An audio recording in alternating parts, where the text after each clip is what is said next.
विमल पोलो जोबा केसरी, हर पल मनाओ केसरी त्योहार। विजय त्रिवेदी। विजय जी आपका क्या मानना है? विजय जी, हर्षवर्धन त्रिपाठी तो कह रहे हैं ये तो वेल नोन फैक्ट है, सब कोशिश करते हैं, तो इसमें हैरानी क्यों हो रही है?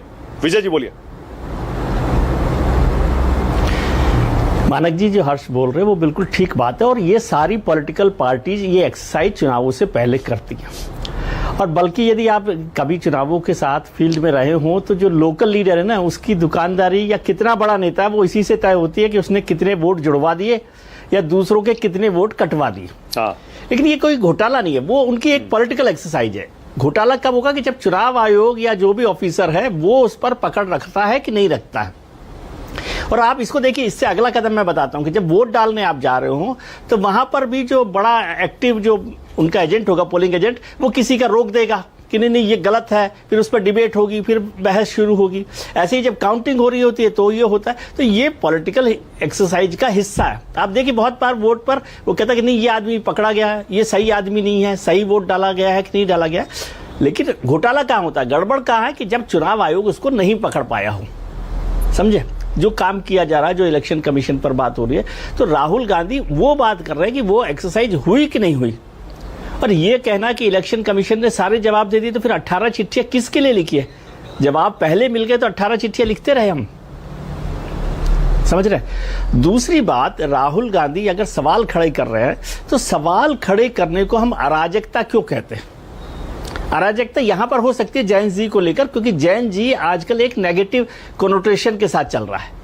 एक जमाने हर एक चीज का रेफरेंस होता है ना, एक जमाने में जैन जी पॉजिटिव था, आज नेपाल की घटना के बाद, बांग्लादेश की घटना के बाद, और खासतौर से नेपाल में हमने पूरी की पूरी जो खबरें की वो जैन जी की। तो क्या जैन जी नेगेटिव कोनोटेशन है, और क्या वो देश में अराजकता के लिए मैसेज दे रहा है? ये महत्वपूर्ण सवाल है। अभी हम लोग थे तो देख रहे थे कि अबू आजमी साहब हैं मुंबई में, समाजवादी पार्टी के नेता, तो उन्होंने इसको आगे बढ़ा दिया और उन्होंने कहा सड़कों पर उतर जाना चाहिए लोगों को। सड़क पर उतरना भी लोकतंत्र में अपराध नहीं है, लेकिन क्या अराजक तरीके से सड़क पर उतरना उचित है? उसकी एक्सरसाइज हो रही है।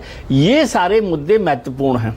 चुनाव आयोग भी क्या उस पर अपनी निगाह रखे कि नहीं रखे हुए, सरकार इस पर निगाह रखे हुए कि नहीं रखे हुए, और जो पॉलिटिकल पार्टीज है क्या उसे अराजक लेवल पर ले जाने की कोशिश में है?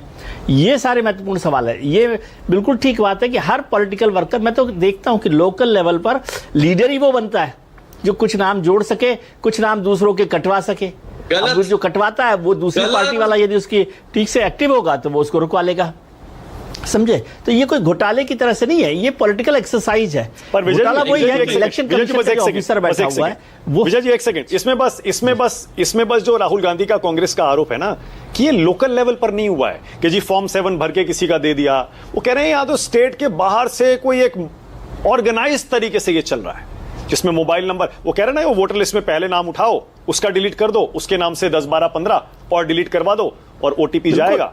तो वो ये ऑर्गेनाइज्ड क्राइम के तौर पे इसको राहुल गांधी पेश कर रहे हैं। हर्षवर्धन जी जैसा कह रहे हैं ना, होता है लोकल लेवल पर, तो होता है, हम सबको पता है, सर राहुल देखा है। लेकिन ये राहुल गांधी टेक्नोलॉजी का इस्तेमाल करके जांच होनी चाहिए। और नहीं, बिल्कुल ठीक बात है, वो अलग है। लेकिन मैं ये कह रहा हूं कि इसको इस तरह से देख लेना कि सारे देश भर में कोई घोटाला हो रहा है, ऐसा नहीं होता। ये पॉलिटिकल एक्सरसाइज का हिस्सा है। लेकिन राहुल गांधी जो कह रहे हैं वो एक आरोप है, और मैं बार बार इस बात पे कह रहा हूं कि इलेक्शन कमीशन को इसकी जांच करा लेनी चाहिए। मैं दूसरे तरीके से कहता हूं कि राहुल गांधी इलेक्शन कमीशन के साथ खड़े, क्योंकि मैं ये मानता हूं कि इलेक्शन कमीशन अच्छे से चुनाव करवाना चाहता है, ईमानदारी से चुनाव करवाना चाहता, और राहुल भी तो यही कह रहे हैं ना कि भाई अच्छे से चुनाव हो। तो ये दोनों एक दूसरे के दुश्मन नहीं है, विरोधी नहीं है।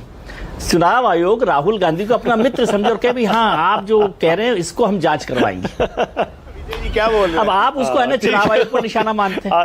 आर के सिंह।